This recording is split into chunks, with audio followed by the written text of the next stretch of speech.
Good morning students. प्रज्ञा विद्यालय की तरफ से ऑनलाइन क्लासेस में आपका स्वागत है। आज हम 8th क्लास का सामाजिक विज्ञान में सामाजिक एवं राजनीतिक जीवन जो हम कर रहे हैं उसका लेसन फर्स्ट भारतीय संविधान वो करेंगे। लेक्चर नंबर है वो हमारा 18 रहेगा। जो पिछला लेक्चर है उसमें हमने क्या किया था, संविधान के लक्षण, जिसमें हमने क्या क्या किया था, संघवाद, संसदीय शासन प्रणाली और शक्तियों का बंटवारा। आज हम आगे के जो लक्षण हैं वो करेंगे, लेकिन इससे पहले हम ये देखते हैं कि राज्य क्या होता है, राज्य किसे कहते हैं।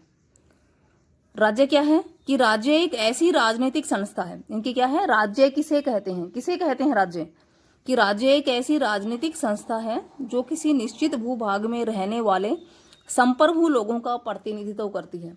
यानी कि राज्य क्या है, एक राजनीतिक संस्था है जो किसी निश्चित भूभाग में रहने वाले लोगों का संप्रभु लोगों का प्रतिनिधित्व करती है। संप्रभु लोगों का, अब संप्रभु क्या है, स्वतंत्र जनता को संप्रभु कहा गया है। तो राज्य क्या हुआ, निश्चित भूभाग में रहने वाले स्वतंत्र जनता, इनकी स्वतंत्र लोगों का प्रतिनिधित्व करती है। जो भी स्वतंत्र हैं, सब स्वतंत्रता का अधिकार प्राप्त है, वो क्या है, संप्रभु कहेंगे हम उसको। संप्रभु का अर्थ क्या हुआ, स्वतंत्र जनता को संप्रभु कहा जाता है। उसके बाद है हमारा जो अगला संविधान का जो लक्षण है, मौलिक अधिकार, जो मेन है मौलिक अधिकारों। मौलिक अधिकार किसे कहते हैं, संविधान में वर्णित जो कुछ नियम और कानून हैं, बुनियादी नियम और कानून जिनका जो पालन करना सबके लिए आवश्यक होता है, वो मौलिक अधिकार होते हैं, जो हमने पीछे भी किया है। मौलिक अधिकारों के खंड को भारतीय संविधान की अंतरात्मा भी कहा जाता है। किसको कहा जाता है, भारतीय संविधान की अंतरात्मा। यहाँ पे जैसे क्वेश्चन क्या रहेगा, भारतीय संविधान की अंतरात्मा किसको कहा गया है, किसको कहा गया है, मौलिक अधिकारों को। उसके बाद है औपनिवेशिक शासन ने, औपनिवेशिक शासन क्या होता है, जो एक देश दूसरे देश को गुलाम बना लेता है, तो उसे औपनिवेशिक शासन कहेंगे। औपनिवेशिक शासन ने राष्ट्रवादियों के दिमाग में राज्य के प्रति संदेश का भाव पैदा कर दिया था। इसलिए राष्ट्रवादी चाहते थे कि स्वतंत्र भारत में राज्य की सत्ता के दुरुपयोग से बचने के लिए कुछ लिखित अधिकार होने चाहिए, कि जो औपनिवेशिक शासन है उससे राष्ट्रवादियों के दिमाग में राज्य के प्रति संदेह आएगा, यहाँ पे संदेह का भाव है वो पैदा कर दिया था। संदेह यानी कि शक की भावना पैदा हो गई थी राज्य के प्रति। लोगों को राज्य के प्रति जो शक की भावना है वो पैदा होने लगी थी कि उनके प्रति कोई अधिकार और कोई नियम है वो नहीं है। इसलिए राष्ट्रवादी चाहते थे कि स्वतंत्र भारत में राज्य की सत्ता के दुरुपयोग से बचने के लिए, कि राज्य की जो सत्ता है उसका दुरुपयोग ना हो, उससे बचने के लिए कुछ लिखित अधिकार, कुछ अधिकार है वो लिखित रूप में होने चाहिए, ताकि जो राज्य है वो अपनी शक्तियों का गलत प्रयोग ना कर सके। लिहाजा मौलिक अधिकार देश के सभी नागरिकों को राज्य की सत्ता के मनमाने और निरंकुश इस्तेमाल से बचाते हैं। उसी के साथ जो लिखित अधिकार थे उसमें एक अधिकार दिया गया था, मौलिक अधिकार, जो राज्य की जो शक्तियां हैं उनको मनमाना और निरंकुशता से बचाते हैं। अब ये मनमानापन क्या है, मनमानापन हम किसे कहेंगे, कि जब सब कुछ किसी के व्यक्तिगत फैसलों या पसंद नापसंद से चलने लगता है तो उसे मनमानापन कहा जाता है। कि किसी के व्यक्तिगत फैसलों से या किसी के पसंद नापसंद से अगर किसी का फैसला होता है, सब कुछ चलता है, तो उसे हम क्या कहेंगे, मनमानापन। तो मौलिक अधिकार इसलिए बनाया गया था कि राज्य की सत्ता है वो मनमानापन ना कर सके, अपने हिसाब से फैसला ना ले, बल्कि नियमों के हिसाब से ले। निरंकुशता क्या है, इसका अर्थ है सत्ता या अधिकारों के क्रूर या अन्यायपूर्ण इस्तेमाल से है, कि राज्य की सत्ता है वो मनमानापन ना करे और निरंकुशता यानी कि अन्याय का जो व्यवहार है उसका इस्तेमाल ना करे। तो इसके लिए क्या किया गया, कुछ मौलिक अधिकारों को संविधान में वर्णित किया गया, ताकि लोगों को भी अधिकार प्राप्त हो, उनके अधिकारों की सुरक्षा हो सके। उसके बाद है कि विभिन्न अल्पसंख्यक समूह भी चाहते थे कि संविधान में ऐसे अधिकारों को शामिल किया जाए जो समूह की रक्षा कर सकें। अल्पसंख्यक होते हैं जो संख्या में कम होते हैं, जैसे धर्म के आधार पे, भाषा के आधार पे जो संख्या में कम होते हैं। जैसे अगर हम कहें कि हिंदी भाषा बोलने वाले बहुसंख्यक हैं भारत में, अंग्रेजी भाषा बोलने वाले अल्पसंख्यक हैं, या फिर हिंदू धर्म को मानने वाले बहुसंख्यक हैं, मुस्लिम धर्म, ईसाई धर्म है वो अल्पसंख्यक हैं। तो वो लोग भी यही चाहते थे कि अधिकारों की रक्षा के लिए संविधान में कोई ना कोई कुछ ना कुछ जो नियम है वो वर्णित हों। मौलिक अधिकारों के बारे में डॉक्टर अम्बेडकर कौन थे, संविधान की प्रारूप समिति के अध्यक्ष। यहाँ पे क्वेश्चन क्या रहेगा, संविधान की प्रारूप समिति के अध्यक्ष कौन थे, डॉक्टर अम्बेडकर, डॉक्टर भीमराव अम्बेडकर। अब इन्हें संविधान का जनक किसे कहते हैं, अगर हम ये कहें तो संविधान का जनक है वो भी डॉक्टर भीमराव अंबेडकर ही हैं। तो मौलिक अधिकारों के बारे में जो प्रारूप समिति के अध्यक्ष हैं डॉक्टर भीमराव अंबेडकर, उन्होंने क्या कहा था कि इनका दोहरा उद्देश्य है। जो मौलिक अधिकार हैं उनके दो उद्देश्य हैं, दोहरे उद्देश्य हैं। क्या? कि हर एक नागरिक ऐसी स्थिति में हो कि वह अधिकारों के लिए दावेदारी कर सके। कि मौलिक अधिकारों का एक उद्देश्य यह है कि हर एक नागरिक की स्थिति ऐसी हो कि वह अपने अधिकारों के लिए दावेदारी होता है, हक कर सके, हक अदा कर सके कि इनके ऊपर हमारा जो हक है। दूसरा है कि ये अधिकार हर उस सत्ता और संस्था के लिए बाध्यकारी हों जिसे कानून बनाने का अधिकार दिया गया है। कि जो भी हमने नियम बनाए हैं वो हर सत्ता या हर संस्था पर लागू होते हों, जिन्हें कानून बनाने का अधिकार है उस पर भी लागू होते हों। भारतीय संविधान में जो मौलिक अधिकार हैं, 6 मौलिक अधिकार दिए गए हैं। कौन कौन से हैं? फर्स्ट है समानता का अधिकार, इनकी बराबरी का अधिकार, सबको समान रूप से समझा जाए। समानता का जो अधिकार है उसमें कौन कौन से अधिकार शामिल हैं? कि कानून की नज़र में सभी लोग समान हैं। जाति, धर्म, लिंग के आधार पर किसी से कोई भेदभाव है नहीं होगा। सार्वजनिक स्थानों जैसे होटल, दुकान, खेल का मैदान आदि पर सभी का अधिकार है। छुआछूत की प्रथा को समाप्त कर दिया गया है। जो ये अधिकार हैं वो समानता के अधिकार में शामिल हैं कि कानून के सामने सब समान हैं। जाति के, धर्म, लिंग के आधार पर किसी से कोई भेदभाव नहीं होगा। सभी लोगों को सार्वजनिक स्थानों पर जाने का अधिकार होगा और छुआछूत की प्रथा है उसको समाप्त कर दिया गया है। उसके बाद दूसरा जो अधिकार, मौलिक अधिकार है वो है हमारा स्वतंत्रता का अधिकार। अब स्वतंत्रता के अधिकार में कौन कौन से अधिकार शामिल हैं? अभिव्यक्ति की स्वतंत्रता, अभिव्यक्ति होती है अपने विचारों को प्रकट करने की स्वतंत्रता।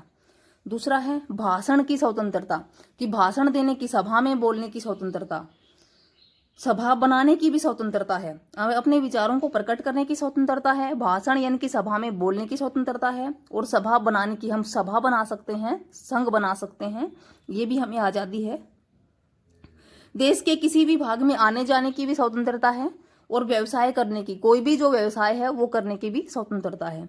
ये वो अधिकार हैं जो स्वतंत्रता के अधिकार में आते हैं।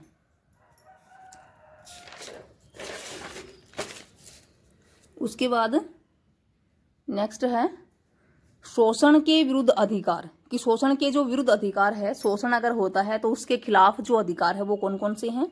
मानव व्यापार पर प्रतिबंध। मानव व्यापार क्या होता है? बच्चों, औरतों, इनकी जो खरीद फरोख्त होती है, खरीद बिक्री करना या बेचना, इनको मानव का जो बेचना, व्यापार करना, तो इस पर प्रतिबंध है। शोषण के विरुद्ध अधिकार में एक अधिकार क्या है कि मानव की बिक्री नहीं की जा सकती, ना उसको खरीदा जा सकता है, ना उसको बेचा जा सकता है। जैसे पहले दास व्यापार होता था। 14 वर्ष से कम आयु के बच्चों से मजदूरी करवाना अपराध है। अगर 14 वर्ष से कम आयु के बच्चे हैं तो उनसे बाल श्रम नहीं लिया जा सकता, ये भी एक अपराध की श्रेणी में शामिल है। शोषण का अधिकार में है, ये भी शोषण के विरुद्ध अधिकार में। किसी से भी जबरदस्ती श्रम अपराध है, कि हम किसी से भी जबरदस्ती काम नहीं करवा सकते।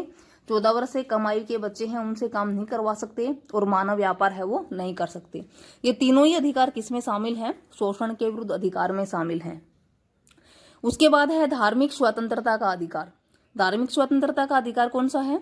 सभी नागरिकों को धार्मिक स्वतंत्रता दी गई है, इनकी धर्म की स्वतंत्रता दी गई है। कोई भी किसी भी धर्म को अपना सकता है। प्रत्येक व्यक्ति अपने इच्छानुसार धर्म अपना सकता है और प्रचार प्रसार कर सकता है। इनके अपने धर्म को बदल सकता है, किसी भी धर्म को अपना सकता है और किसी भी धर्म का प्रचार प्रसार कर सकता है। ये व्यक्ति को स्वतंत्रता का अधिकार है, धार्मिक स्वतंत्रता का। उसके बाद है सांस्कृतिक व शैक्षणिक अधिकार। सांस्कृतिक और शैक्षणिक अधिकार में क्या आएगा कि सभी को शिक्षा प्राप्ति का अधिकार है। ये चाहे वो किसी भी जाति, धर्म, लिंग का हो, सबको शिक्षा प्राप्त करने का अधिकार है। ये भी हमारा एक मौलिक अधिकार है। सभी को शैक्षणिक स्थान खोलने का अधिकार है, कि सब कोई भी शैक्षणिक स्थान जैसे स्कूल, कॉलेज खोल सकते हैं। ये अधिकार भी सबको प्राप्त है। उसके बाद है स्वैधानिक उपचारों का अधिकार। जो स्वैधानिक उपचारों का अधिकार है, इसे अधिकारों की जो हृदय आत्मा भी कहा जाता है। इसमें क्या वर्णित है कि यदि राज्य द्वारा किसी व्यक्ति के मौलिक अधिकारों का हनन होता है तो वह इस अधिकार का सहारा लेकर अदालत में जा सकता है। स्वैधानिक उपचारों के अधिकार में क्या शामिल है कि जो अधिकार ऊपर हमने किए हैं, 5 अधिकार, समानता का, स्वतंत्रता का, शोषण के विरुद्ध, धार्मिक स्वतंत्रता, सांस्कृतिक और शैक्षणिक अधिकार, अगर इन 5 में से किसी भी अधिकार का हनन होता है, इन 5 अधिकारों में से कोई भी अधिकार अगर छीना जा सकता है तो हम अपने हम अपने अधिकारों का जो सहारा लेकर अदालत में जा सकते हैं। ये बात किस में वर्णित है? ये इस अधिकार में वर्णित है, स्वैधानिक उपचारों के अधिकार में। इसका सहारा लेके हम अदालत में जा सकते हैं कि हमारे जो अधिकार है वो छीने जा रहे हैं। ये बात किस में वर्णित है? स्वैधानिक उपचारों के अधिकार में वर्णित है। ये तो थे मौलिक अधिकार। उसके बाद है धर्मनिरपेक्षता किसे कहते हैं, या धर्मनिरपेक्षता क्या है? जो संविधान का एक लक्षण है कि धर्मनिरपेक्ष राज्य वह राज्य होता है जो किसी भी धर्म को बढ़ावा नहीं देता, बल्कि सब धर्मों का सम्मान करता है। कि किसी एक धर्म को बढ़ावा नहीं देना, धर्मनिरपेक्षता किसे कहेंगे? कि धर्मनिरपेक्ष राज्य किसे कहेंगे?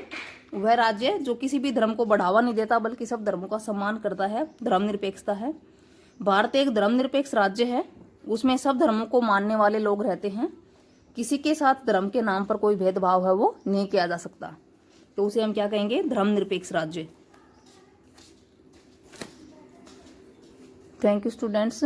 आज हमने क्या किया कि भारतीय संविधान के लक्षण, मौलिक अधिकार और धर्मनिरपेक्षता। उसके बाद है होमवर्क क्या रहेगा फेयर नोटबुक में, जो आपको राइट एंड लर्न करना है। फर्स्ट क्वेश्चन है, राज्य किसे कहते हैं? राज्य किसे कहते हैं? कि राज्य एक राजनीतिक संस्था है जिसमें निश्चित भूभाग पर जो रहने वाले लोग हैं, संप्रभु लोग हैं, उनका संप्रभु लोगों का प्रतिनिधित्व होता है। संप्रभु का क्या अर्थ है? स्वतंत्र जनता को संप्रभु कहते हैं। उसके बाद है मनमानापन और निरंकुशता से आप क्या समझते हैं? मनमानापन हम। उसके बाद है मानव व्यापार से क्या अभिप्राय है? मानव व्यापार किसे कहेंगे? कि राष्ट्रीय सीमाओं के आर पार विभिन्न चीजों में हम क्या शामिल हैं? जैसे औरतों और बच्चों की गैर कानूनी खरीद बिक्री को अवैध व्यापार कहते हैं। औरतों और बच्चों की गैर कानूनी खरीद फरोख्त में मानव व्यापार है वो कहलाती है। उसके बाद है भारत एक धर्मनिरपेक्ष राज्य है। स्पष्ट कीजिए कि भारत एक धर्मनिरपेक्ष राज्य है, इसमें सभी धर्मों को मानने वाले लोग रहते हैं। किसी भी धर्म के साथ किसी भी प्रकार का भेदभाव है वो नहीं होता है। अगला है धर्मनिरपेक्षता से क्या अभिप्राय है? धर्मनिरपेक्षता का क्या अर्थ है? कि किसी सभी धर्मों का सम्मान करना। धर्मनिरपेक्षता का क्या अर्थ है? सभी धर्मों का सम्मान करना है, सभी धर्मों को बराबर समझना। अगला है भारतीय संविधान में कितने और कौन कौन से मौलिक अधिकार दिए गए हैं?